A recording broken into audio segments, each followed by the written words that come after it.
अक्सर गृहस्थ।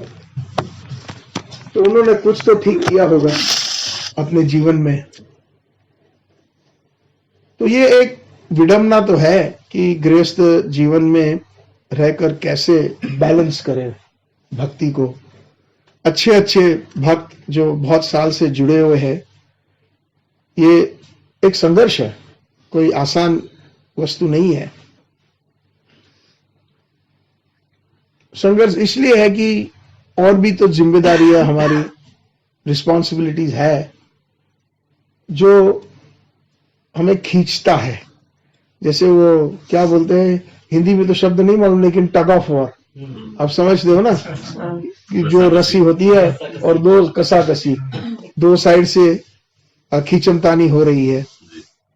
तो ऐसे ऐसे हम महसूस करते हैं कि भाई कैसे बैलेंस करें जीवन को भक्ति में। और सब, हर एक भक्त में एक इच्छा तो हमेशा रहती है कि हम कैसे प्रगति करें भक्ति में।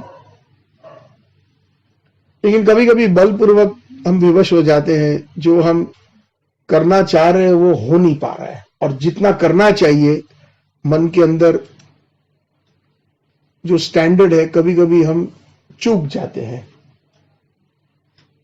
तो वो कैसे, तो हमें तो सिर्फ शास्त्र कहता है धर्मस्व तत्वम निहितम गुह्यम महाजन जेन गतस पंतः।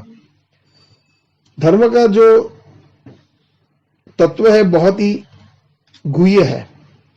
हर एक की अपनी अपनी व्याख्याएं होती हैं धर्म क्या है। अगर हम तो कहते हैं ना, जितने मुनि इतने मत है। तो यद्यपि अगर आप किसी को पूछो कि भाई रास्ते पे चले जाओ माइक्रोफोन लेकर के, जैसे इंटरव्यू लेते हैं ना टीवी वाले, तो आप क्या समझते हो धर्म की क्या व्याख्या है सर? तो बोले कि धर्म मेरा ये है कि मैं अपने परिवार का जो है पालन पोषण करूं, उनको अच्छे रोटी कपड़ा मकान की व्यवस्था करूं, बच्चे मेरे अच्छे एजुकेशन, देशभक्ति। किसी और को पूछो तो सबकी अलग अलग व्याख्याएं होती है धर्म की। इसीलिए शास्त्र चूकता नहीं है जब कहता है कि धर्मस्व तत्व निहितम गुह्यम। गुह्य है तो नाना प्रकार के धर्म है। इसीलिए भगवान भी, आप सब इतने साल से जुड़े हुए, तो जो भगवत गीता का प्रसिद्ध श्लोक है, सर्वधर्मान परित्यज्य माम एकम शरणम व्रज। तो ये सर्वधर्मान परित्यज्य जो कृष्ण आदेश दे रहे हैं, वो कैसे करें?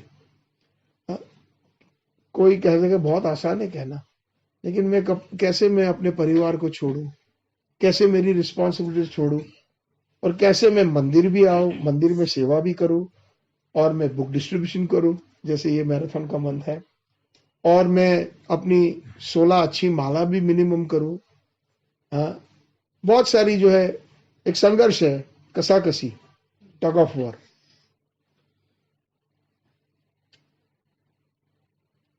तो जहां तक, और इस नाव में मैं भी बैठा हूं, ऐसे मत समझिए कि यहां बैठ के उपदेश दे रहा हूं तो मैं उससे पर हूं। लेकिन कभी कभी क्या होता है कि जब हम एक विचार विमर्श करते हैं तो उसमें हम सबको लाभ होता है। पता नहीं इंडिया में यह सिस्टम है कि नहीं, लेकिन अमेरिका में एक संस्था है जिसका नाम है AA, और उसका जो फुल फॉर्म है अल्कोहलिक्स अनोनिमस। जो शराब आदि बहुत पीता है और उसको छुड़वाना है तो उस संस्था में ज्वाइन करता है। और उसमें होता क्या है कि जितने भी जिसको शराब की लत लगी हुई है वो सब मिलते हैं एक रूम में या हॉल में, और वो अपने आप को अपनी थोड़ी सी हिस्ट्री बताते हैं कि मेरा नाम ये है, मैं यहाँ का रहने वाला हूँ और मैं नशाखोरी हूँ। ऐसे करके अपना इंट्रोडक्शन देते हैं, क्या कि मैं नशाखोरी हूँ। ऐसे सब जितने भी बैठे हैं सभा में, सब अपने आप को जो है पहले तो एक्सेप्ट करते हैं। तो यही बिगिनिंग होता है चेंज का। और ये एक सिस्टमैटिक उन्होंने सिस्टम बनाया है, काम करता है वैसे जहां तक मैं जानता हूं। क्योंकि एक दो अल्कोहलिक्स अनोनिमस की सभा में एक लड़का था जो कारपेंटर था, जो मेरी मेरे कुछ कंस्ट्रक्शन का बिजनेस था, वो उसमें काम करता था, मैक्सिकन लड़का था, अच्छा वर्कमैन अच्छा था, लेकिन उसने बहुत साल शराब पीता था। और उसने मुझे बताया कि मैं इतना शराब पीता था कि गटर में गिर जाता था, तब तक मुझे मालूम नहीं पड़ता था कि मैं इतना पिया हुआ हूँ। फिर मैंने ये एए में ज्वाइन किया, अल्कोहलिक्स अनोनिमस ग्रुप में, और तब से मैं सुधर गया। और मैं उन लोगों को प्रेरणा देता हूँ, उन ग्रुप में जाकर के अपनी कहानी बताता हूँ, और अपनी जो मिस्टेक्स हुई है, अपने जो कैसे मैंने ये गंदी आदत छुड़वाई, उसके ऊपर मैं कुछ बोलता हूँ। तो एक दिन मुझे बोला आप भी आइए, क्योंकि उसको जिज्ञासु था, तो कृष्ण के बारे में बताया, हरे कृष्णा बोलने लगा। और जब भी वो काम करता था, मैं कभी कभी पहुंच जाता था, तो प्रोग्रेस क्या हुआ, तो वो हरे कृष्णा महामंत्र गुनगुना रहा था। हाँ, तो चर्चा होती थी, हमारे काम भी चलता था एक साइड पर, और कोई जिज्ञासु व्यक्ति है तो हमारा फर्ज बनता है कि उसको प्रभुपाद ने हमें जो दिया है वो हम सबको दे, क्योंकि सब जो है, भगवान कहते हैं ममई अंश जीव लोक जीव भूत सनातन, सारे जीव जो है वो प्रभु, वो कृष्ण के अंश है, तो सबका हक है कृष्ण भक्ति पाना। तो एक बार मुझे वहां ले गया, तो वहां पर जितना बेसिक बोल सका, क्योंकि ज्यादातर क्रिश्चियन लोग थे, और मैंने कई धर्म सभाओं में मैंने भाग लिया है प्रभुपाद जी की कृपा से, तो उनके अपने धर्म के बारे में ही बता के उनसे उनसे जो है थोड़ी सी इंस्पिरेशनल मोटिवेशनल स्पीच दी, और उन्होंने कहा अच्छा लगा, आप आते रहिएगा तो हमें मोटिवेट होंगे। तो कहने का मतलब है कि जो कोई भी वहां होता है, बैठता है, 99.99% सब नशाखोरी है, और वो अपने, तो मैं भी, हम सब इस संघर्ष में है, तो हम एक दूसरे के साथ चर्चा करके कैसे हम विजयी हो। ऐसा नहीं है कि मैं यहाँ पर उपदेश देने आया हूं और मैं बहुत पढ़ा हूं, मैं भी एक गृहस्थ। लेकिन सबसे पहले कभी कभी हम जब ठंडे दिमाग से कोई चीज सोचते हैं ना, तो उससे हमें अनुभूति थोड़ी थोड़ी आने लगती है। ये भगवान कहते हैं भगवत गीता में, चातुर्वर्ण्य मया सृष्टम गुण कर्म विभागशः, ये जो वर्ण, जो चार वर्ण और जो चार आश्रम, वो मेरी अपनी सृष्टि है, मेरा अपना बनाया, किसी ऐरे गैरे ने नहीं बनाया है। हैं, बहुत ही महत्वपूर्ण बात भगवान कहते हैं, ये मेरी, और ये इसलिए ये वर्णाश्रम बनाया है कि जिससे हमारी प्रगति हो, भगवत भक्ति में आत्म साक्षात्कार हमारा हो। तो चार वर्ण और चार आश्रम में भगवान कहते हैं कि ये जो है जो चतुर्वर्ण और आश्रम, ये जो है वो मैंने ये एक रचना करी है जिससे प्रगति हो मनुष्य की। तो हम जिस आश्रम में हैं, हम उसको गृहस्थ आश्रम कहते हैं। तो चार आश्रम कौन से हैं? एक तो ब्रह्मचार्य आश्रम, गृहस्थ आश्रम, वानप्रस्थ आश्रम, संन्यास आश्रम। लेकिन इन सब वर्णों में क्या शब्द लगता है पीछे? आश्रम। तो इसके ऊपर अगर हम थोड़ा विचार विमर्श करें, आश्रम मतलब, अगर हम कहें कि हम वॉलंटरी अपने आप कुछ श्रम करें, जिससे हमें इंद्रियों पे हम काबू पर पाए और भगवत भक्ति, आत्म साक्षात्कार हमारा हो। हम कौन हैं, कहां से आए, अथा तो ब्रह्म जिज्ञासा, जो वेदांत सूत्र जो दूसरा नंबर का है सूत्र, आप सब जानते ही होंगे कि वेदव्यास जी ने वेदांत की रचना की। तो वेदांत का अर्थ क्या हुआ? सारे वेदों का अंत, कंक्लूजन। जैसे हम बोलते हैं ना कभी हिंदी भाषा में कि भाई अंत में क्या हुआ बता दीजिए संक्षेप में, इसका सार क्या है आपकी स्टोरी का, सारांश क्या है। Yes sir. तो वेदांत, तो सारे वेदों का सार उन्होंने, व्यासदेव ने छोटे छोटे कोड़ों में, सूत्र में लिखे हैं। तो जैसे कि पहला सूत्र है अथा तो ब्रह्म जिज्ञासा, नहीं, जन्मादि यस्य, पहला सूत्र, और वो भी जो तीन पहले शब्द है वो भागवत जी के भी है। तो उसका अर्थ ये हुआ कि आप ही से कृष्ण सब कुछ, सृष्टि चिन्मयी और भौतिक सृष्टि और सब कुछ, सृष्टि के अलावा जितने भी गुण हैं, सब कुछ आप ही से उत्पन्न होते हैं। हाँ, जन्म, आदि, और आदि का मतलब उसका पोषण करना और खास करके इस भौतिक जगत में उसका संहार होना। यस्य, यस्य मतलब कृष्ण, कृष्ण को संबोधित करते हैं व्यासदेव।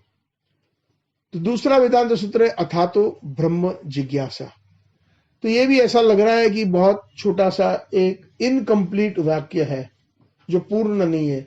अथातो मतलब इसीलिए ब्रह्म जिज्ञासा, ब्रह्म जिज्ञासा मतलब हमें दिव्य ज्ञान की प्राप्ति करनी चाहिए। ब्रह्म जिज्ञासा मतलब मैं कौन हूं, कहां से आया, कहां जाना है, आत्मा परमात्मा का संबंध क्या है, और कृष्ण पूर्ण पुरुषोत्तम भगवान जो है वैष्णव, वो उस संबंध को एस्टैब्लिश करना चाहते हैं। और अथातो का अर्थ है इसीलिए, इसीलिए का अर्थ है ये मुझे मनुष्य जन्म मिला है, इसीलिए मुझे ये उच्च कोटि के जो है प्रश्न करने चाहिए और ब्रह्म जिज्ञासा करनी चाहिए। जो निम्न योनि के जानवर है, पक्षी है 84 लाख योनि में, उनमें वो योग्यता नहीं है, लेकिन हमारे में है। तो आश्रम है, तो ये आश्रम मतलब चाहे कोई भी आश्रम हो, ब्रह्मचारी आश्रम हो, गृहस्थ आश्रम हो, जिसमें हम सब है, वानप्रस्थ और संन्यास आश्रम, उसमें आश्रम में जो तपस्या करते हैं या जो कोई भी कार्य करते हैं तो किस लिए करते हैं? आत्म साक्षात्कार के लिए। हमारे वो आश्रम है। जैसे स्टूडेंट होता है, चाहे वो 5वीं कक्षा का हो या मास्टर्स के क्लास में बैठा हो या पीएचडी के क्लास में है ना। लक्ष्य तो ये है कि वो भौतिक ज्ञान की प्राप्ति करे, डिग्री प्राप्त करे। तो क्योंकि वानप्रस्थ हमारा जो गृहस्थ आश्रम है वो आश्रम है। यद्यपि अगर आश्रम नहीं है और हम कभी कभी बहुत सहज या बड़े लूसली हम इस शब्द का प्रयोग करते कि भाई हम गृहस्थ आश्रम में हैं, लेकिन अगर हम अपने आप को एग्जामिन करें, कनेक्शन गिर गया लगता है, ये बंद हो गया इसका। कभी कभी ये आपके फोन से हो रहा था ना, पावर सप्लाई आप इसको चालू कर दीजिएगा। नहीं, आपके फोन से कनेक्शन दिया था ना। नहीं वो नहीं माता जी, फोन से, क्योंकि ये रिकॉर्ड भी हो रहा है जूम पर, फिर वो वेबसाइट पे जाएगा मेरी। चल रहा है, अच्छा चलो ठीक है, हरी इच्छा।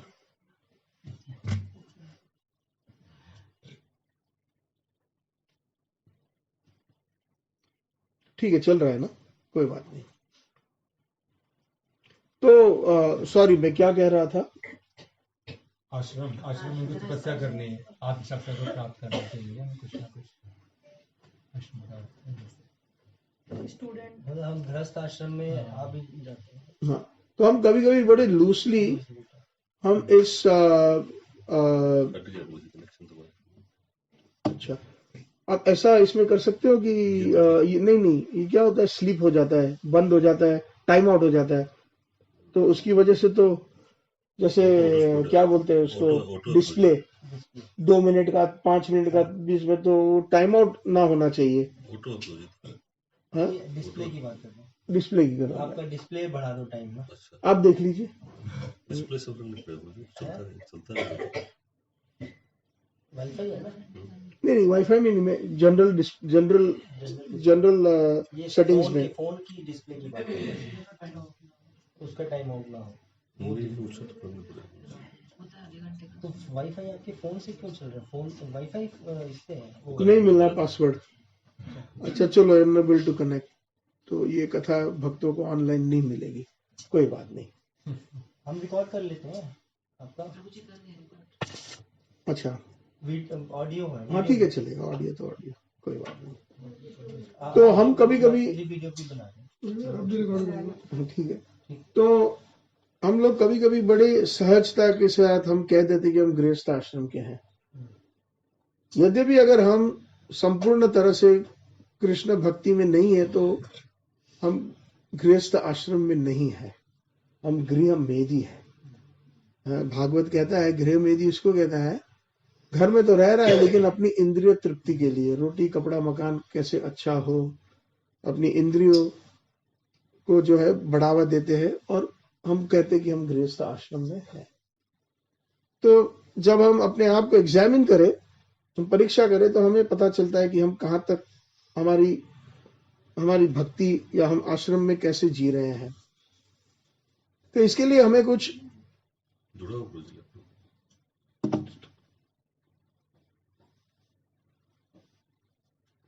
हुआ तो ठीक है, कोई बात नहीं, हो गया, ठीक है।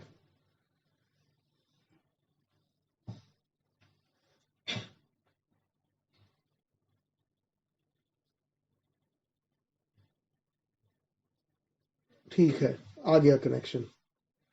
तो हम सोचते हैं कि हम गृहस्थ आश्रम में, लेकिन आश्रम का अर्थ जैसे मैं बता रहा था शास्त्र के अनुसार जो कृष्ण परायण होना चाहिए हमारा जीवन। जब हम घर में भी रहें तो एक आश्रम है, और सारे के सारे जो आश्रम है वो हमें धीरे धीरे भगवत भक्ति आत्म साक्षात्कार के लिए हमें जो है अल्टीमेट गोल है कि कृष्ण वासुदेव सर्वमिति स महात्मा सुदुर्लभ, सब कुछ जो भी करें हम उसमें कृष्ण भक्ति परम और वासुदेव की प्राप्ति, कृष्ण की प्राप्ति, वरना हम गृह में ही कहलाते हैं। तो हमारे जैसे कि कुछ ही समय पहले की बात है कि हमारे भक्ति विनोद ठाकुर जी का जीवन देख लीजिए, वो सच्ची में गृहस्थ आश्रम कैसे जीते थे, कुछ बहुत ही प्रेरणित है। हम ये नहीं कह रहे कि हम सब भक्ति विनोद ठाकुर जैसे जीवन अपना, लेकिन कुछ भी उसमें से मिल जाए, थोड़ी भी प्रेरणा, तो उससे हमें लाभ होगा। उनका जो टाइम मैनेजमेंट था, क्योंकि हमारा सबका स्ट्रगल टाइम है, कहते हैं ना टाइम नहीं मिल रहा है, ये सबसे बड़ा प्रश्न होता है। सबसे बड़ा प्रश्न ये है कि वी डोंट हैव टाइम, कैसे करें। तो उनकी जो टाइम मैनेजमेंट थी उसके ऊपर आज मैं सोच रहा था कि मैं किसका एग्जाम्पल दूं। आज मैं बाहर गया था, रिक्शा में वापस आ रहा था, तो मैंने सोचा कि कौन जो हमारे मोस्ट रिसेंट आचार्य है, जिनके जीवन चरित्र की थोड़ी हम अगर चर्चा करें जिसमें से हमें प्रेरणा मिले, तो ठाकुर भक्ति विनोद जी। तो आप सब जानते ही हैं ठाकुर भक्ति विनोद जी कौन है के फादर। तो हमारी परंपरा में जो सात्विक गोस्वामी, तो हमारी परंपरा में प्रभुपाद जी के श्रील गुरुदेव कौन है, श्रील भक्ति सिद्धांत सरस्वती ठाकुर।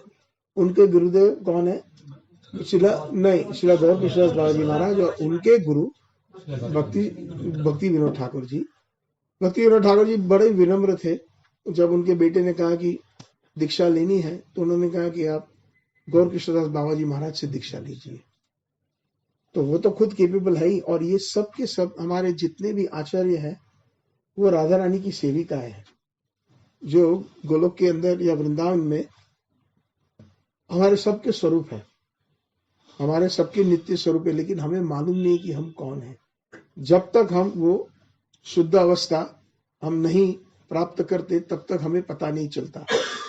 एक एक जीव है, वो कृष्ण की सेवा में कहीं ना कहीं उसका स्वरूप है, उसकी कोई एक स्पेसिफिक सेवा है। जैसे हमारे यहाँ पर बहुत सारे धर्म है ना, सेवाएं हैं, हमारे ड्यूटीज है। तो ये सब बहुत ही वरिष्ठ राधा रानी की अंतरंगत सखियां हैं, जिनको मंजरी कहते हैं। तो ये मंजरी भाव में है।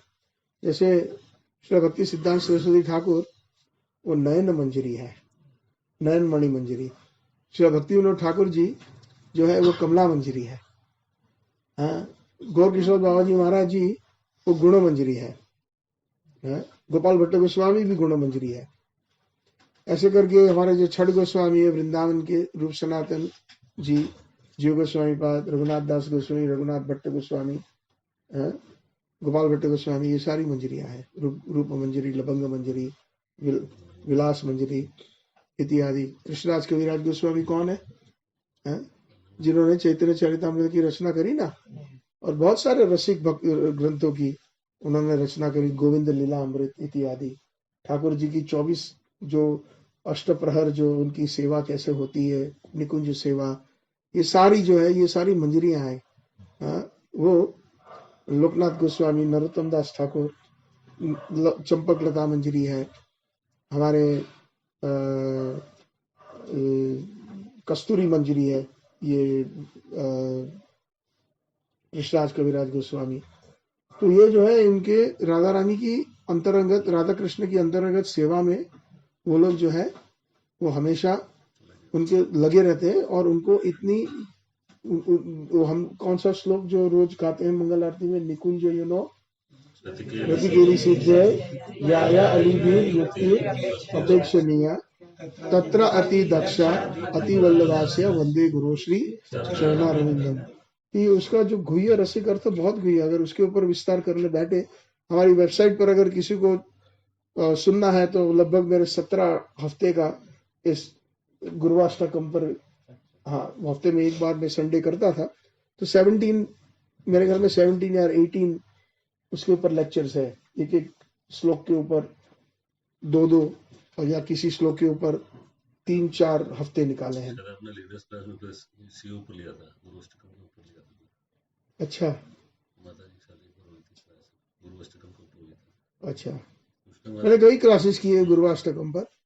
तो खास करके जो ये जो कौन है, तो निकुंज यूनो, जो राधा कृष्ण की सबसे गुह्य सेवा होती है और निकुंज सेवा होती है।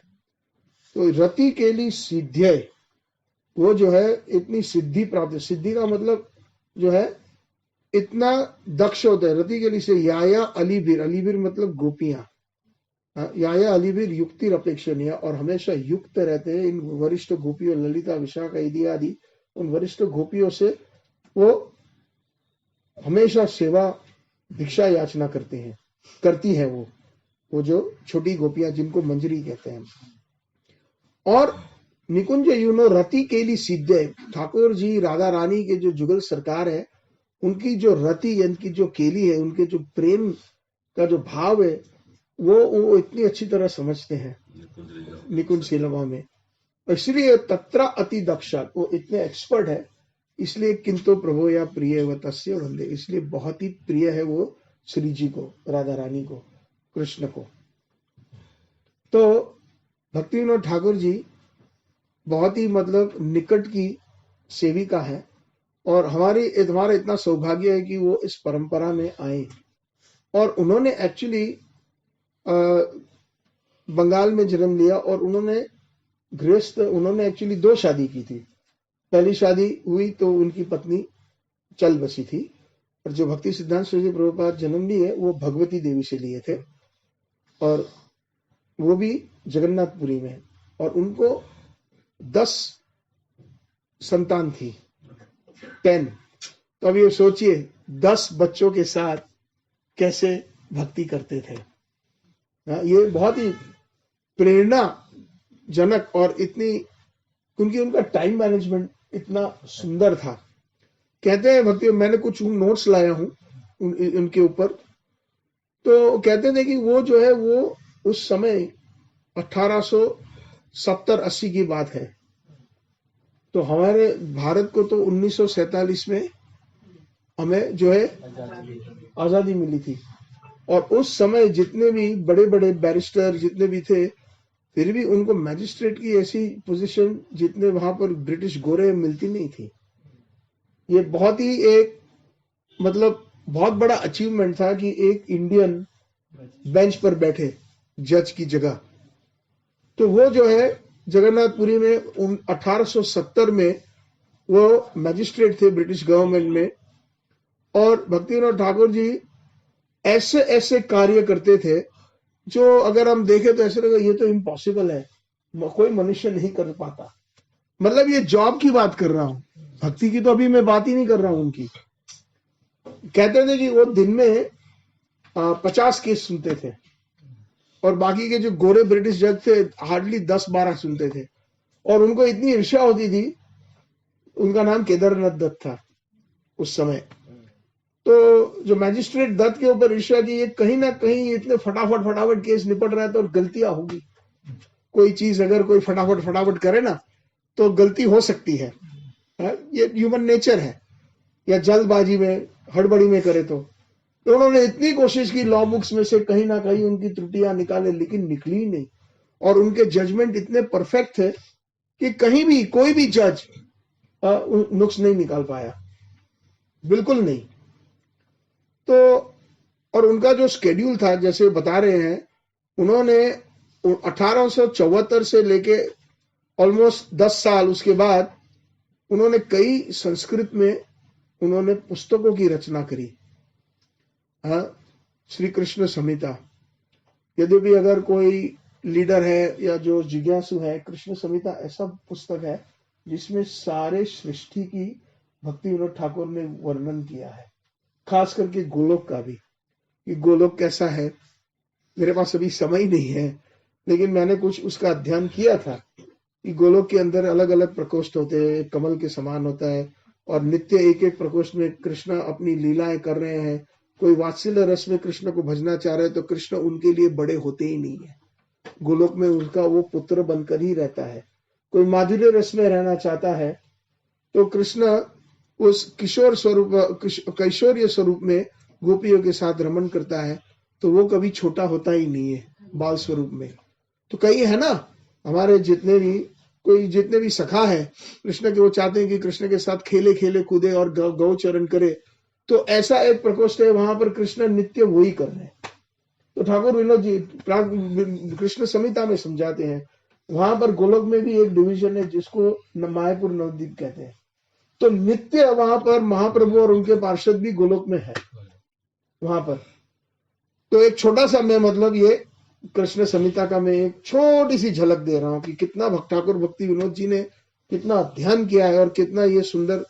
तो उन्होंने उसकी जो रचना करी, और उसके बाद उन्होंने तत्व सूत्र, तत्व विवेक, बहुत सारे, कम से कम उन्होंने 110 या 120 बुक्स की रचना करी,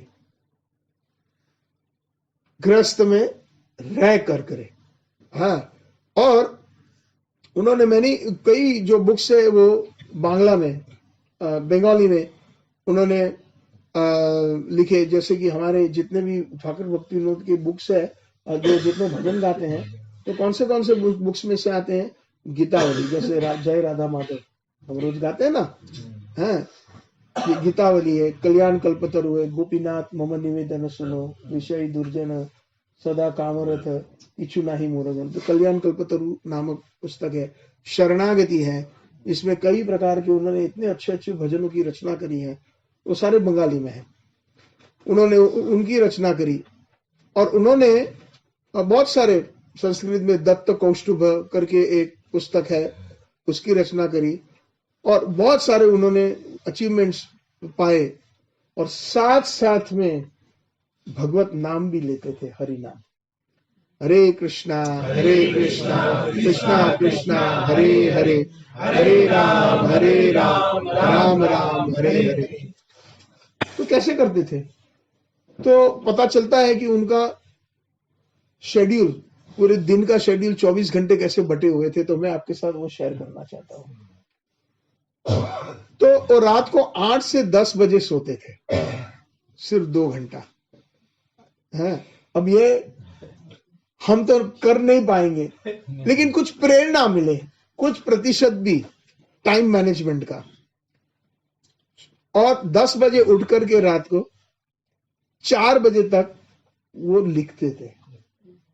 समथिंग फेमिलियर, हमारे प्रभुपाद जी भी ऐसे थे, हैं? प्रभुपाद जी रात को 12:30 को, 11 से 12:30, 11 से 1 में वो रश करते थे, और 1 बजे के बाद वो सब सोने के बाद शांति से अपने जो है अनुवाद और अपने जो है भावार्थ, अपनी भक्ति वेदांत परपोर्ट्स। फिर सुबह 4 से 4:30 आधा घंटा दोबारा रेस्ट कर लिया, हाफ एन आवर। 8 से 10 रात को 2 घंटे, और फिर सुबह 4 से 4:30 आधा घंटा, और उसके बाद 4:30 से 7 सतत जप हरि नाम का, महामंत्र का। कितने घंटे हुए? 4:30 से 7, 2.5 घंटे। 2.5 घंटे का जप नॉन स्टॉप करते थे। इसलिए प्रभुपाद जी ने कहा है हमें कितने राउंड्स करने चाहिए? मिनिमम 16 तो करने हैं, लेकिन एक उसमें थोड़ा सा ऐड कीजिए, प्रभुपाद जी के शब्द 16 गुड राउंड्स, अच्छे राउंड। एक जगह पे बैठ करके अगर हम करें एकांत मन में, तो वो जो भाव आता है हरि नाम में, हाँ, और आप लोगों ने किसी ने कभी ना कभी किसी समय किया होगा, और हम जब ऐसे ही नाम करते हैं और जब एक एकांत में बैठ करके 16 माले कभी करी है या कभी कभी ज्यादा भी करते हैं, तो फर्क नहीं लगता है, कुछ अनुभूतियां नहीं होती है, ऐसा लगता नहीं है कि हरि नाम हमारे साथ रेसिप्रोकेट कर रहा है, हाँ? क्योंकि ये नाम क्या है? शास्त्र कहता है नाम चिंतामणि श्री कृष्ण चैतन्य रस विग्रह नित्य शुद्ध मुक्तो अभिन्नत्वम नाम नामिनो। सबसे पहले चाहे हम किसी भी आश्रम में हो, लेकिन हमें ये लागू पड़ता है, सिर्फ इतना हम कॉन्शियस रहे। प्रभुपाद जी ने कौन से शब्द का प्रयोग किया? कृष्ण कॉन्शियसनेस। इस्कॉन में आने से पहले मैं बहुत सारी फिलोसॉफीज पढ़ता था, पहले बचपन से ही, कॉलेज के दिनों, और उससे भी मैंने बुद्धिस्ट फिलोसॉफी गौर से पढ़ी थी। एक समय में विवेकानंद जी की पढ़ी थी, ये जो रामकृष्ण मिशन की। मेरा एजुकेशन बॉम्बे में एक श्रेष्ठ स्कूल में हुआ था, कॉन्वेंट में हुआ था, तो बाइबल पे भी, और एक समय ऐसा है तो बाइबल बहुत अच्छी लगी मुझे, क्योंकि हमारी तो हिंदुइज्म बड़ी खिचड़ी लगी। और मेरा जन्म वैष्णव घर में हुआ है, पुष्टि मार्ग में। मेरी नानी परम भगवती, कैसे पता चला? इस्कॉन में आने के बाद, क्योंकि वो भी, उसकी भी सेवा जो क्रम था दिन में 9 घंटा था नॉन स्टॉप, सुबह 4:30 से लेके दोपहर में 2:30 बजे तक, और बिल्कुल रागानुगा भक्ति में वो थी, लेकिन हमें पता ही नहीं था। घर में इतनी बड़ी महाभगवती है और हमें आइडिया नहीं था, क्योंकि क्या है, एक इस्कॉन ही ऐसी संस्था है जो सबसे श्रेष्ठ प्रचार करता है, हाँ? और सब है वैष्णव, बहुत सारे पंथ है वैष्णव में, और सारे के सारे बोनाफाइड है, हाँ? लेकिन प्रचार नहीं है। और जब प्रचार नहीं होता है तो मन में सारे विचार आते हैं, भगवान कौन है, आत्मा कौन है, किसने देखा है, ना देखा है, ये सब पुरानी बातें हैं, ना देखा है ना सुना है तो हम क्यों माने। और आजकल की जो पीढ़ी है वो तो तुरंत पकड़ेगी नहीं, और हम भी उस विचार धारणा के थे, कोई भी चीज ब्लाइंडली नहीं फॉलो करनी। तो जो क्रिश्चियन मिशनरीज थे उनके पास बैठता था, जो पादरी थे उनसे मैं बाइबल सुनता था, तो काफी रुचि आई जीसस क्राइस्ट में। ये तो बहुत अच्छा है, ये खिचड़ी से तो अच्छा हमारे हिंदुइज्म की। तो कुछ समय मैंने बाइबल का अध्ययन किया। फिर मैं जब इंडिया मैंने छोड़ा, या अमेरिका आने से पहले 1985 में 1 साल में मिडल ईस्ट में था, तो वहां पर मेरा संपर्क मुसलमानों से हुआ, तो मैंने कुरान का और उनके धर्म के बारे में कुछ जाना। और यहां तक कि आप सोचेंगे कि मेरे ऐसे वरिष्ठ लोगों के साथ मेरा संपर्क था, बिजनेस जो फील्ड में, एयरफोर्स के अंदर मैं कुछ ऐसे रेफरेंस बुक्स वगैरह बेचता था, कि बड़े बड़े जो कर्नल्स और जो बड़े बड़े जो F-14 F-16 के पायलट्स थे, उनके मेरा संपर्क, उठना बैठना, उनके घर जाना, और सारे विवेकी थे, है तो बड़े कट्टर मुसलमान थे, लेकिन बड़े विवेकी और अच्छी इंग्लिश बोलते थे, क्योंकि उनकी सारी एजुकेशन यूएस में हुई थी। अब तो जानते हो कि यूएई के जो है एयरफोर्स और ये जो जितने भी कुवैत के हैं, वो सारे यूनाइटेड स्टेट्स उनको बेचती है सारे आर्म्स, और वहीं पे उनकी ट्रेनिंग होती है। तो एक दिन मुझे कर्नल, अभी भी याद है, कर्नल जैदाम, जो जिनके नीचे बहुत सारी पूरी फ्लीट थी और इतने सारे कैप्टन थे एयरफोर्स के, उनके घर पे मुझे वीकेंड्स पे बुलाते थे। फ्राइडे को उनकी फ्राइडे सैटरडे छुट्टी होती थी, तो उन्होंने बुलाया कि आप आइए किसी दिन लंच पे आइए। मैं बोला मैं तो वेजिटेरियन। बोला वेजिटेरियन बन जाएगा, क्यों चिंता करते हो, हमारे सारे नौकर इंडियंस है, और उनका रहना करना बहुत मतलब पॉश था, कोई छोटे मोटे ऑफिसर्स नहीं थे, वो लोग अच्छे खासे। तो कभी कभी हम चले जाते थे उनको मन रखने के लिए, और बिजनेस का भी वो था। तो बैठते थे और गपशप लगाते थे और फिर पूछते कि मेरा सरनेम देसाई है, तो देसाई जी एक प्रश्न पूछे, बुरा मत मानिए, आप तो हिंदू हो ना, बोला हाँ। तो इतना रिस्पेक्ट तो करते थे, ऐसा नहीं था कि मुझे ऐसी गंदी दृष्टि से देखते थे। हाँ। तो एक प्रश्न है, अगर आप बुरा ना मानो तो आप हम पूछे आपको? तो मैंने बोला पूछिए। देखिए हम तो आपके सारे बॉलीवुड की फिल्म्स देखते हैं, तो हम देखते हैं कि कोई दुर्गा जी को, और नाम भी बोलते हैं सारे, शिव जी को आराधना करता है, कोई कृष्ण जी की करता है, ये सब। तो इतने सारे भगवान आपके हिंदू धर्म में है, तो हमें समझ में नहीं आ रहा। हमारे तो बहुत सिंपल है, अल्लाह ही एक ही है, ला इलाहा इल्लल्लाह, मतलब एक ही भगवान है। ला इलाहा इल्लल्लाह मतलब only one and there is no other one than Allah, वही है। ये प्रश्न पूछा और बोला कि देखो आप मानते हो कि चाहे आप अल्लाह कहो, भगवान कहो, गॉड कहो, वो परफेक्ट है? बोला सही है, उसमें तो कोई दोहरा है नहीं। God is perfect, Krishna is perfect, Allah is perfect.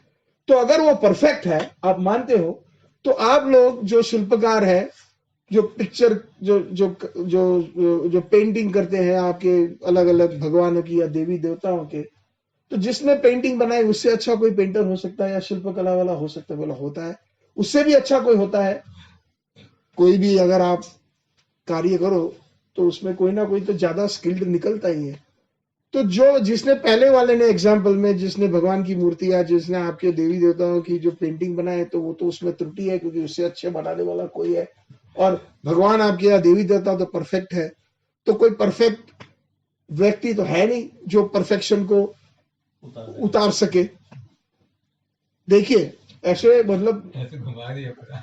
घुमा दिया, लेकिन देखिए हाँ ये बात मतलब बड़ी लॉजिकल लगी उस समय।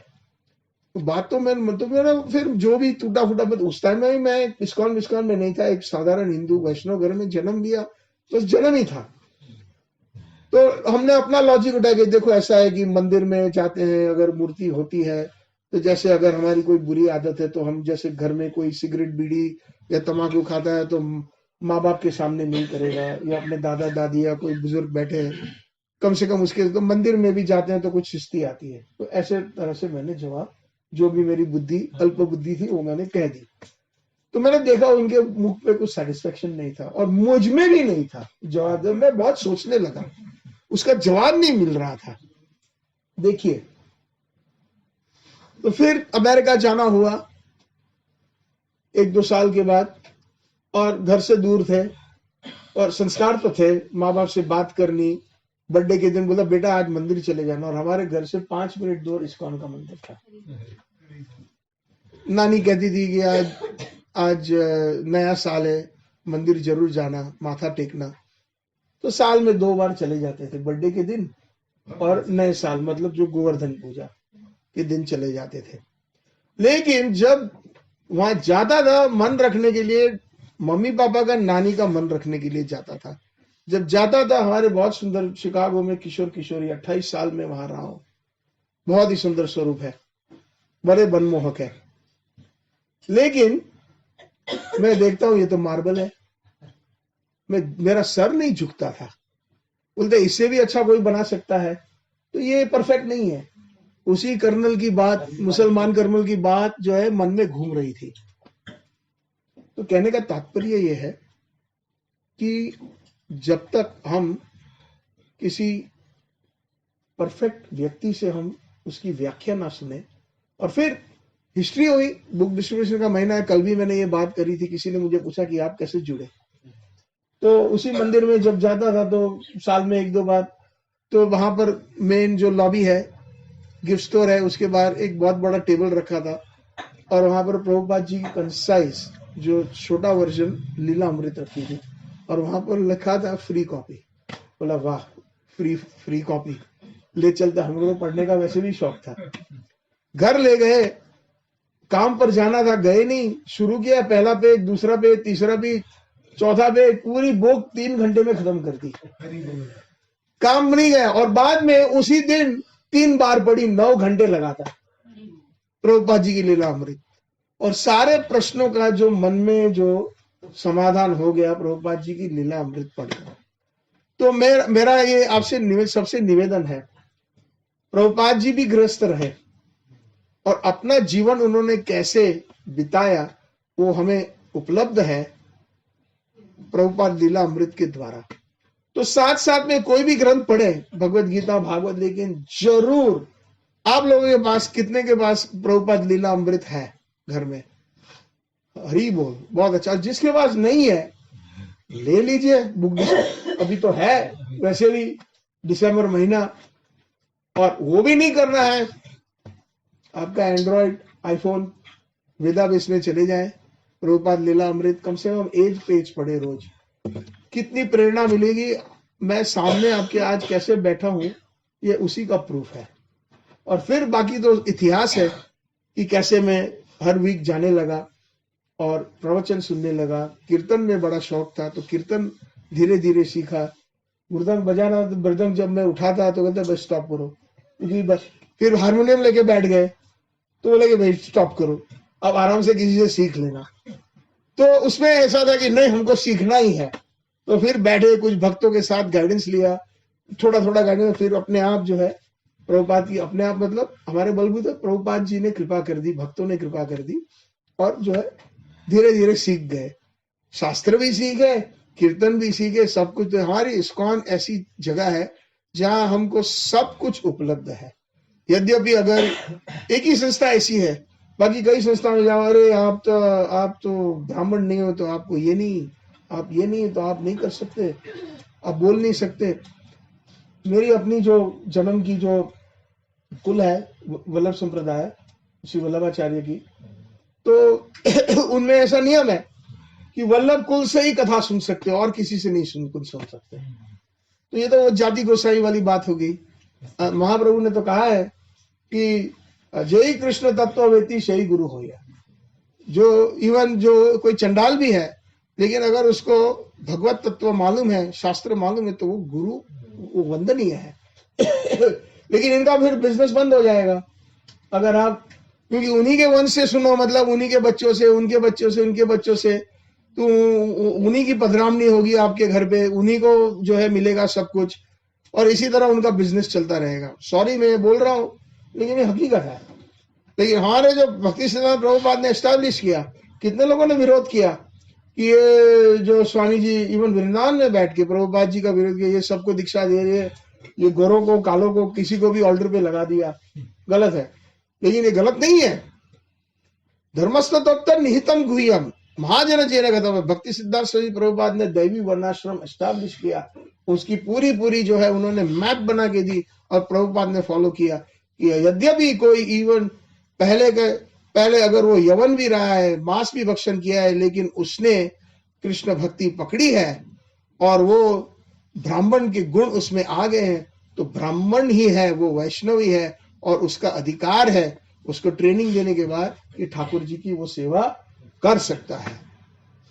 तो ये प्रैक्टिकल है कि कोई भी इस्कॉन के अंदर कोई भी आए, कोई कंप्यूटर में एक्सपर्ट है, कोई झाड़ू लगाने में उसकी रुचि है, किसी को कीर्तन में है, किसी को कुकिंग में है, सबको युक्त कर सकते हैं।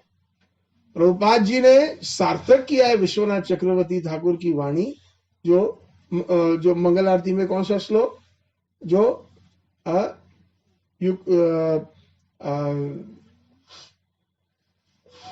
चौथा, युक्तस्य भक्तंश्च नियुञ्जतोपि वंदे गुरु श्री चरणारविंदम। चतुर्विधासी भगवत प्रसादो स्वादवन्न तृप्तान हरिभक्त संगाम युक्तश्च भक्तंश्च नियुञ्जतोपि वंदे। तो भक्तों को युक्त करना है।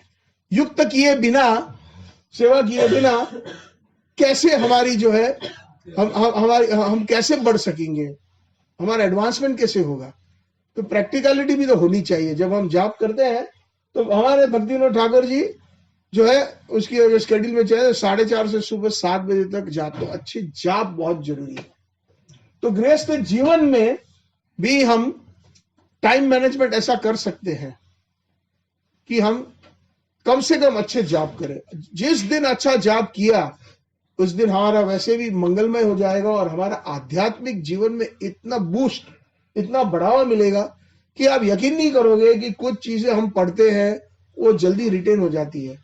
और हृदय में स्फुरद, कोई लीला सुनी ठाकुर जी की, तो जाप करते करते ऐसी कोई बेस्ट तरीका, जैसे हमारे गोस्वामी वगैरह जो आचार्यगण, बेस्ट तरीका क्या है, थोड़ा थोड़ा स्लाइटली, जैसे हम अपने कानों को सुने और रूम में अगर कोई है डिस्टर्ब किए बिना, हरे कृष्ण कृष्ण कृष्ण हरे हरे, हरे राम राम राम हरे हरे।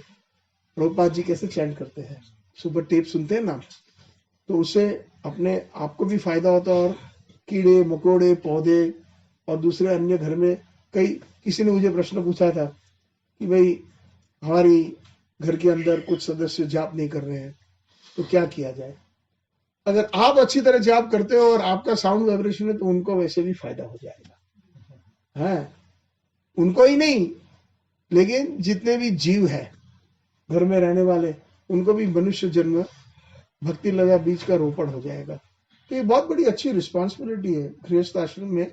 तो सबसे पहले अच्छा जाप करेंगे। हाँ, भगवान कहते हैं, जब हम कभी कभी क्या करते हैं, ये हरे कृष्ण कृष्ण कृष्ण हरे हरे, हाँ हेलो कैसे हो, ठीक है, आज क्या है स्टॉक मार्केट, क्या बोल, हरे कृष्ण कृष्ण कृष्ण हरे हरे, हरे राम राम राम हरे हरे। अरे सेंसेक्स तो डूब गया आज 5000 पॉइंट, हरे कृष्ण कृष्ण कृष्ण हरे हरे, हरे राम।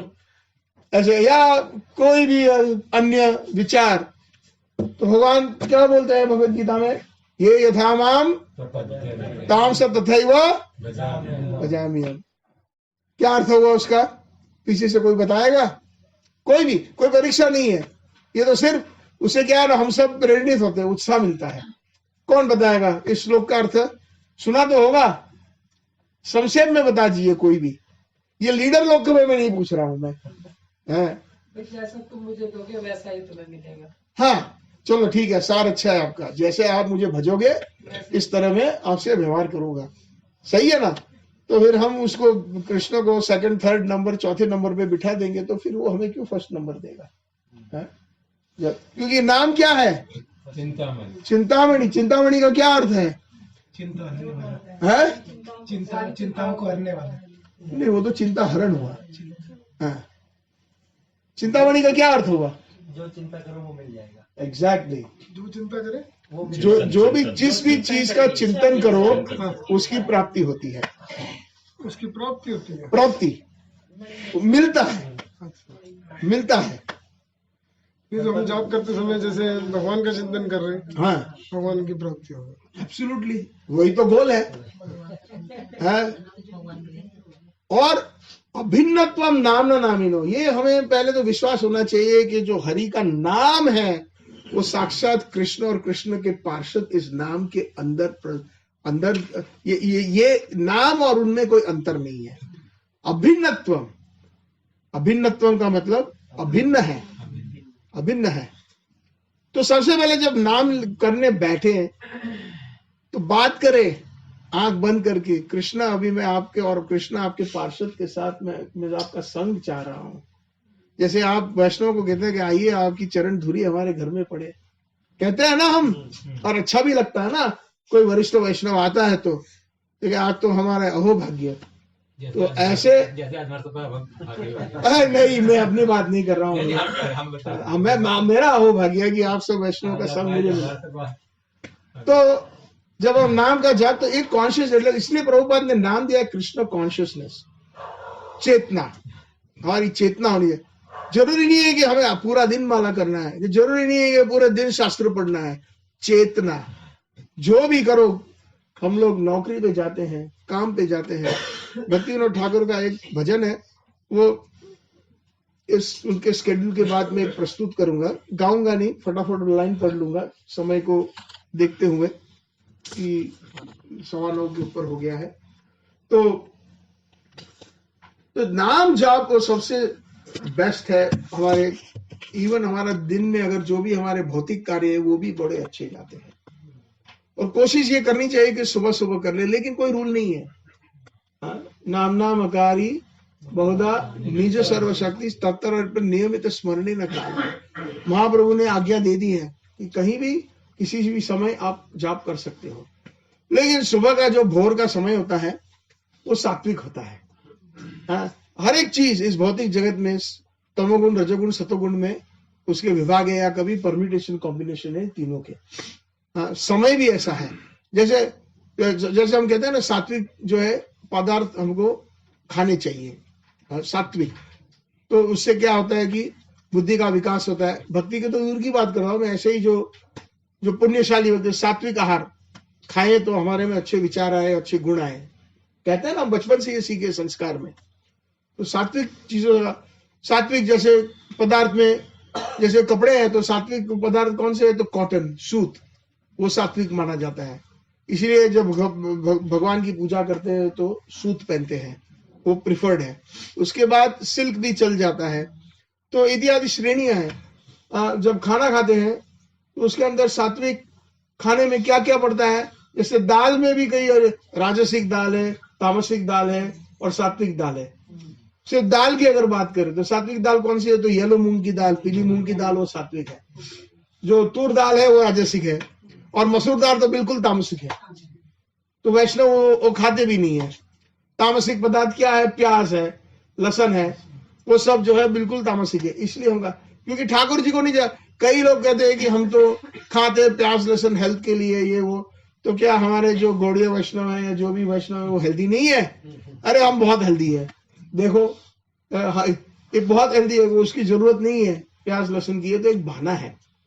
तो ये सब चीजें जो है ना हमें जो है अच्छे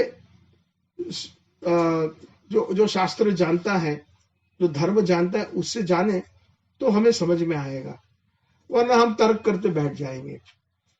तो समय भी सात्विक, राजसिक और तामसिक है। तो सुबह में जो है, सुबह में 3:30 से लेकर के सुबह जब सूर्योदय होता है वो सात्विक होता है, जिसको हम ब्रह्म मुहूर्त कहते हैं। उसके बाद आप अपने आप, चाहे आप आध्यात्मिक जीवन में हो या न हो, लेकिन ये तो ऑब्जर्वेशन है ना, जैसे ही सुबह 7 बजता है, घंटियां बजती है, सब्जी वाला आया, स्कूल की बस, रिक्शा वाले, सारा जो है शुरू हो गया। और 8 बजे तो और भी, 9 बजे तो खत्म। यहाँ से वहां दिल्ली में जाना है तो भगवान बचाए आपको। है तो मतलब रजोगुण इतना पीक होता है, और फिर धीरे धीरे जब सूर्यास्त होता है तब समय के अंदर तमोगुण प्रवेश हो जाता है। तमोगुण कैसे प्रवेश होता है? प्रैक्टिकल एग्जांपल क्या है कि कई लोग शराब पीते नहीं है दिन में, बोले भाई चलो लंच में एक बियर की बोतल फोड़े या विस्की, नहीं हम तो शाम में लेते हैं, बस शाम में। तो ये समय का प्रभाव है, दिन में नहीं लेंगे भैया, शाम में। वहां पर तो यूएस और कनाडा में तो आदत है कि डिनर के टेबल पे बैठे तो बढ़िया सी वाइन की बोतल होनी ही हो। कोई गेस्ट आया तो वो क्या लाता है पता है? फूल लाता है और वाइन की बोतल लाता है। और हमारे वैष्णव क्या लाते हैं? फूल भी लाते हैं और कुछ ना कुछ भोग लाते हैं ठाकुर जी के लिए, जिसके घर जाते हैं हम, ठीक है।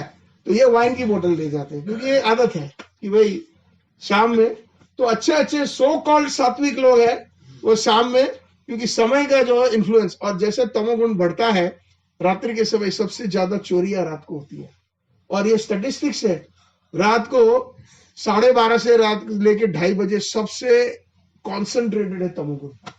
जितने भी नशाखोर, जितनी भी चोरियां, जितने भी जो गलत काम करने वाले जो अड्डे हैं, वो सब उस समय में पीक में चल रहे हैं। उनका जो इलेक्ट्रिसिटी का मीटर फास्ट घूम रहा है मीटर, तो वो तामसिक। इसीलिए जब हम सतोगुण के समय में जाप करें तो इसलिए वो सर्वश्रेष्ठ माना जाता है, उसमें इफेक्ट होता है। और यकीन कीजिएगा कि हम गृहस्थ में हो, कोई भी आश्रम में हो, खास करके हम जब उस समय जाप करेंगे, समय निकाल करके, कोई भी डिस्टर्बेंस किए बिना एक नित्य कर्म बनाना है। जैसे हम ब्रश करते हैं, स्नान करते हैं, ब्रेकफास्ट करते हैं, लंच करते हैं, और भी सभी जॉब पे चले जाते हैं, व्यापार है, दुकान खोलनी है, 11 बजे तो खुल जाती है, भाई बाजार खुल गया, आज खुली नहीं, 5 मिनट लेट हो गए, उस कर्मचारी को झाड़ देगा ओनर, है लेट क्यों खोली दुकान है? तो कहने का मतलब है सब कुछ टाइम से हो रहा है, तो क्यों हम थोड़ा समय, थोड़ा ही सही, आधा घंटा भी अगर हमने एक जगह बैठ करके जाप कर लिया तो उसका जादू अलग ही है। और जाप करने के कुछ तरीके ऐसे हैं जो मैंने प्रैक्टिकली भी सुने हैं वरिष्ठ वैष्णव से, और थोड़ा बहुत अप्लाई भी किया है अपने जीवन में। मन भटकता है, ये तो नेक्स्ट प्रश्न आने वाला है, तो इससे पहले मैं जवाब दे दूं कि भाई जब हम सुबह सुबह 4 बजे भी बैठ गए लेकिन मन भटकता है, तो इसको कैसे कंट्रोल करें? नींद भी आती है। नींद भी आती है, ठीक है। तो उसमें सर्वश्रेष्ठ उपाय हमको दोबारा धर्मस्थ तत्व निहितम गुह्यम महाजन जेन गत स्वपंथा, जितने भी वरिष्ठ वैष्णव हैं उसके पीछे पीछे हम चले। तो क्या है, हम इतने साल से भक्ति वृक्ष में जुड़े हुए, मंदिर जाते हैं, पंजाबी बाग, इस्कॉन या कहीं भी वर्ल्ड में संग करते हैं वैष्णव का। तो जब भी कोई फेस्टिवल आता है, जब भी कोई उत्सव आता है, तो ठाकुर जी की लीला सुनते हैं नहीं सुनते हैं? जैसे अभी कार्तिक, तो दामोदर लीला कितनी बार सुनी है आप लोगों ने पिछले सालों में? जरा हाथ ऊंचा कीजिएगा, कम से कम 3, 4, 5 बार, 10 बार सुनी है कि नहीं सुनी है? हाँ या ना? सुनी है ना? एक ही एग्जाम्पल देता हूँ, दामोदर लीला सुनी है ना? तो जाप करते करते भगवान की, ठाकुर जी की कोई एक लीला का स्मरण करें, तो आपका जाप बहुत ही सुंदर और सार्थक हो जाएगा। तो उसमें डिस्टर्ब नहीं होगा माइंड। और यकीन कीजिएगा, एक बार लीला में मन लग गया तो आप 16 माला तो क्या 32 माला कब खत्म हुई आपको पता नहीं चलेगा।